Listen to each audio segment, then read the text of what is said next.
আপনি যদি এখনই গুগলে বাংলায় চোরের দলের খেলা কবে লিখে সার্চ করেন, তাহলে অবাক হয়ে দেখতে পারেন সেখানে ভেসে উঠছে আর্জেন্টিনা বনাম ইংল্যান্ড ম্যাচের তথ্য।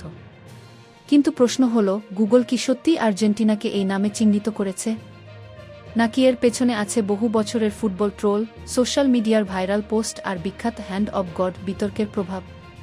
কেন এমন সার্চ রেজাল্ট দেখাচ্ছে, আর এর সঙ্গে 1986 সালের সেই ঐতিহাসিক ম্যাচের কী সম্পর্ক? পুরো ঘটনাটি জানুন এই ভিডিওতে। কি সম্প্রতি সোশ্যাল মিডিয়ায় একটি বিষয় খুব দ্রুত ভাইরাল হয়েছে। অনেকেই বলছেন গুগলে বাংলায় চোরের দলের খেলা কবে লিখে সার্চ করলে আর্জেন্টিনা ও ইংল্যান্ডের ম্যাচের তথ্য চলে আসছে। বিষয়টি দেখে অনেকেই অবাক হচ্ছেন। কিন্তু আসল ঘটনা কি?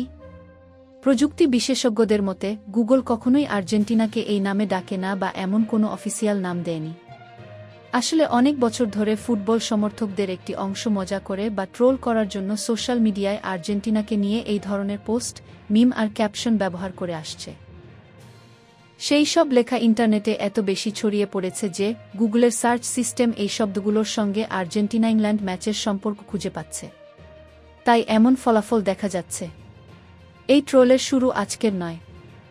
গোলটা দিল, কষ্টই লাগছে কিছুটা, গোলটা ফার্স্ট গোলটাই মিস। 1986 সালের বিশ্বকাপে আর্জেন্টিনা ও ইংল্যান্ডের সেই বিখ্যাত ম্যাচে দিয়েগো ম্যারাডোনার হ্যান্ড অব গড গোল নিয়ে বড় বিতর্ক তৈরি হয়েছিল।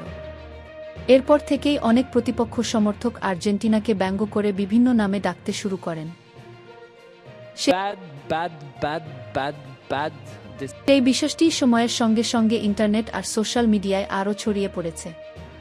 তবে একটি বিষয় পরিষ্কার করে বলা দরকার, এটি কোনো অফিসিয়াল নাম নয় এবং ফিফাও কখনো এমন কিছু বলেনি।